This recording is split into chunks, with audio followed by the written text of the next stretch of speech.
Good morning. Happy Saturday, happy birthday, even if it's not your real birthday, because welcome to the first day of the rest of your life. Every day is indeed your birthday if you choose to celebrate it. And that's what we like to start off every single day doing here, is to celebrate our birthdays and the first day of the rest of our lives. What a wonderful time to be alive, even if it is a bit grey and cold, windy today, and the play park is littered with litter again. See, not too much today actually, but let me just show you, just briefly, just for a little bit of fun. Here we go, we have a bottle here, some stuff there, more stuff underneath there, there's bits over there, there's a bottle over there, there's some more bits and pieces here, there's some more stuff over there. There's even more stuff over by the bin. Look, there's stuff by the bin on the way to the bin as well. Oh, it's joyful, isn't it? I should be tidying all that up again after this, even though I think there's a guy that comes around and does it every day. But yeah, Friday night, kids in the park. Never mind, there you go. Anyway, happy birthdays. Sorry, it's obviously a bit windy. I need to get my grippy thing out to stop it from falling over. But hello, how are you doing? Happy Saturday. Happy birthday to Lisa and Damian, whose real birthdays it is today. We're going to celebrate them and ourselves. Here we go. See if I can grip this a little bit tighter. Try and stop it falling over while I'm talking. That'd be great. By blowing out candles on our cake, which we can do multiple times during the day if we choose to do that, and etc. Let me just grab that bit right back there. I'll do. Hopefully the weight will hold it. If not, we'll readjust it later on. Yeah, blowing out the candles on our cake. Blow out this one candle here. Think about what we're going to do in the next hour. I think this is going to be, I think I might turn this into a one of those sort of freebie giveaway things, the instructions for this, and then every day I can say, I've got a free giveaway with a couple of other bonuses as well. If you just go to a certain web page or whatever, I think I'm going to do that, and that's going to be easier, because then I don't have to explain it every day and waste time telling you how to do this breathing exercise, not least because I've now kind of formulated it into a do it every hour, getting things done, achieving small rewards type thing. So it is actually now a whole formula, which is kind of cool. It is built into my 7-day challenge, of course, which starts a week tomorrow, if you want to take part in that. Happy Easter weekend, by the way, everybody. Hello, new viewer. Can't see who the new viewer is, but hello to you. So think about the thing you're going to do in the next 1 hour or one day, if you only do this once a day. While you're thinking about that, pretend to blow out that candle with a little bit of breath, which empties out your lungs, and then breathe in 5 through your nose. This hand goes onto your heart. Hold 4, 5, and then blow out the candles on your cake. Whilst thinking happy thoughts about the thing that you're going to achieve over the next hour or the next day. And remembering happy birthdays to everybody as well, to celebrate them and celebrate you, because it is your birthday today as well. If you're watching this, whoever that viewer was has now gone. What a shame. They're going to miss out on some super valuable content coming up in a minute. Maybe they'll come back and watch the replay. If you are watching the replay, give us a hashtag replay. That'd be fantastic. Okay, so I can't remember what I made the title of today. Oh, breaking the habit of being yourself. I think that's what it is. Which is actually the title of Joe Dispenza's book as well, which I do have, and I started listening to the audio of it as well. Well, that's not the main topic. That was actually just the bonus thing that I found on the page. If you go to johnvdenny.com/morning, there's like 5 videos there every day, and they change almost every day. The bottom 2 tend to change less often. I think they're once a week. But the top 3 change almost every day, from Evan Carmicheal. And I usually tag them in my descriptions as well, so you'll have seen those as well. It's getting very cold. My ears are getting a bit cold, so I'm going to put some warmth on my head. So much better. Yes, the main topic of the day today is John Assaraf's video top 10, which is very, very good and well worth watching. It's in the description down below. It's fantastic. And also the Blinkist book of the day. I can't remember the title of the book, but it's all about I was listening to it the whole way here, wasn't I? Mental well-being, mental health stuff. So what I teach everybody. I've found a new line for what I do. I help people learn how to take back control of their own mental health. That's the title of what I do now. When people ask me in networking meetings, for example, what do you do? I help people learn how to take back control of their own mental health. There you go. It's nice and easy. It makes sense. A lot of people understand it. That'd be fantastic. Good morning, Drew. How are you, darling? To go into character for a second. How are you doing? Met Drew on a cruise around the Caribbean several years ago. Fabulous drag artist. I think that's right, Drew. Please correct me if I'm wrong. I'm very sorry about that. I'm pretty sure that's you. Haven't seen you for ages though. So yeah, becoming yourself. And actually, this is quite interesting because Drew, if he's the guy I remember him to be, actually dresses up to become an entirely new character every time you perform. I guess you perform. I presume you perform. I don't know. Don't know how that works. We should talk about that at some point and understand your world a little bit more. So there you go. So I saw a really cool movie actually a while back.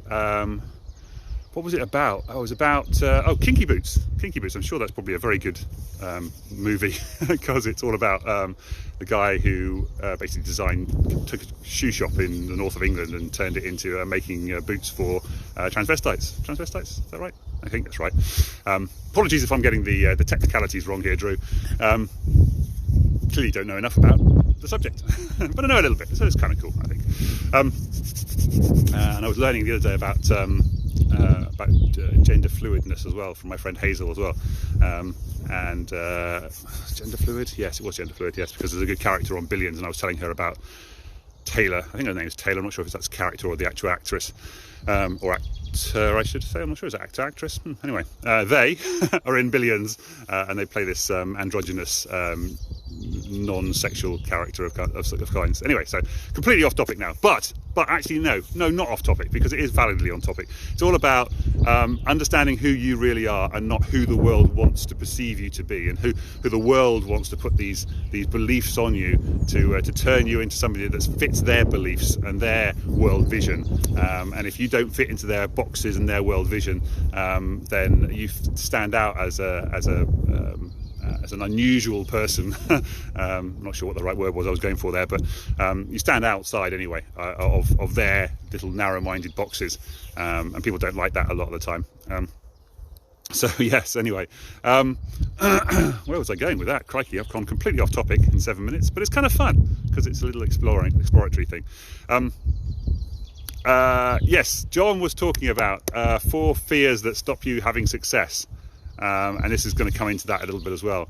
It's having a vision that's bigger than your self-image. So your vision is, I want to be like a world-leading speaker, for example. That's kind of me. But my vision, my self-belief is that I'm not good enough to be able to speak on a speech stage in front of 10,000 people. I know I am. I know I'd be good enough, but I haven't had experience of it, so I haven't really built up to it. So it's a little bit like, wow, that's a huge, difficult vision to achieve. But there are steps along the way, and I can get there if I keep going. That's the main thing. The limiting beliefs that just inside you, the beliefs that you've got that just limit who you think you are and what you think you can achieve, which are usually imposed on you by those outside forces, by the rest of the world. Fear of failure, fear of judgment, fear of looking stupid, all that kind of stuff. That holds you back. That's number 3. And number 4 is your actual knowledge and skills, your actual ability to do things. So fear of public speaking can hold people back because they're worried about being judged for what they say, but the knowledge and skills that you can learn can give you confidence to be able to give a go with the speaking. Then you speak, and then you realize that because you've challenged yourself a little bit, and then you've seen that actually you got a round of applause at the end, for example. You didn't mess it up completely, or it wasn't as bad as you imagined it might be, and that overcomes your fear.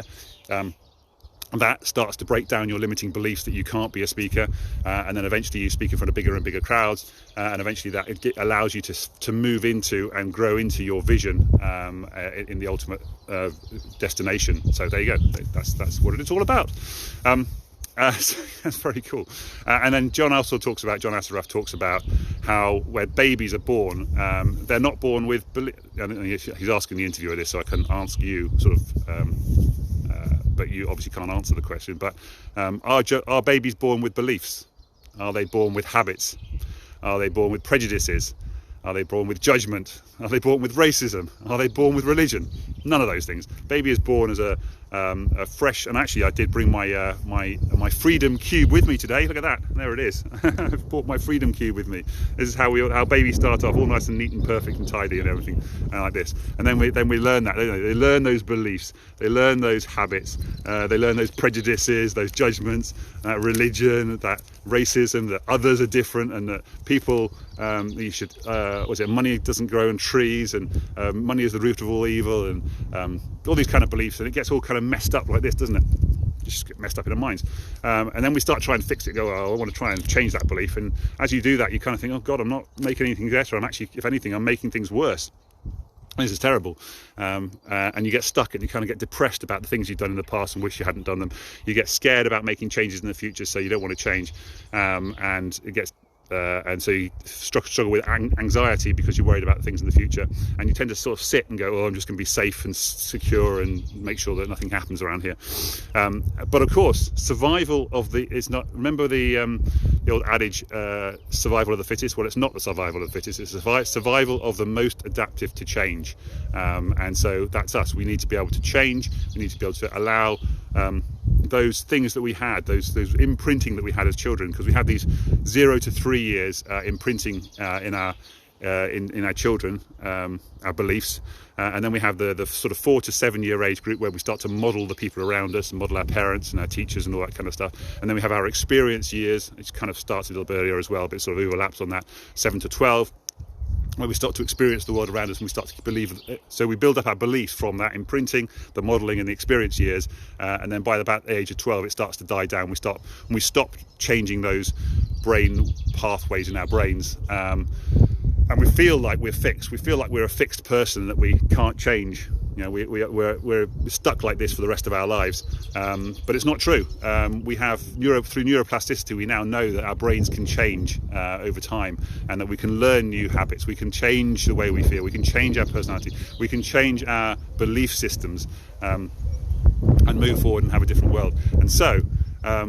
And you can come to somebody like me on my 7-day challenge, my 12-week program, and I can help you understand how to use this cube to change your life and turn it into the better, so that you can start to put things back the way they were when you were a child, and you can stop feeling so scared of the world, and you can feel like you are back in control of your mental health, which is what I teach on my program. What a beautiful presentation that worked out to be. Thank you, Drew, for leading me down that path and finding me a topic that led into the beautiful thing that I was going to talk about today, which was just worked out nicely, neatly and tidily into a lovely little box, if anything, which is where we started from, is putting people in boxes. No, we're outside the box. There isn't even a box to there. We have the whole universe to play with. And we can choose which way we want to be. If we want to become ace, this is what I teach people, become ace. 3 things to be. We can be A, C, E. You need to be aware of the problem or the thing that you want to change. Then you need to start to change the thing you want to change and make choices. And then you need to put an effort over time that then allows those changes to embed into those neural pathways in your brain. You can rewire those pathways in your brain so that you have a new outcome. It's a little bit like pathways. I've showed you this. So showed this before. Yes, well, I'll show you this a little bit. You can see this over here. Here. Oh no, sorry, I don't want to flip round, do I? There's a pathway. You can see there's a pathway there between these 2 mounds here. And if the council put up a fence here and stop people walking through that pathway, it's kind of difficult to do in mirror, isn't it? It's that way. Then that grass would grow up. And maybe brambles would start to grow on it, just like it does on the mounds either side of it. You can see the mound. Oh, that mound over there is probably better. That mound over there, you can see it's all kind of, it's got lumpy grass on it and long grass on it and so forth. Obviously being mown and so forth, so it's not that bad. But it may eventually would turn into something like this, and it make it really difficult to go through. But you can see here, in fact, this is a really good, a better example actually. There you go. There's a pathway through just there, where people keep on going through, and because people keep on going through that gap there, there's a pathway there. But if you put a barrier up there and stop people going through that would all grow through, and then you wouldn't be able to get through there anymore. And that's what your brain is like. You've got used to that pathway, and so that's the easy route that you're going through all the time. But you need to put up those barriers. You need to take a different route, a longer route round, and then eventually the longer route round will become the easy path. And once the route round becomes the easy path, then that's what embeds into your mind and helps you to have new habits, new thoughts, new beliefs, and all that kind of stuff, and changes your life for, presumably for you, if you want to, the better. Okay, that's all from me. Take care. Have a lovely Easter Sunday, and I will see you on Monday. Take care, everybody. Love you all. Send love out into the world, and take care. And why wait to enjoy your life? Why not start today? Bye for now.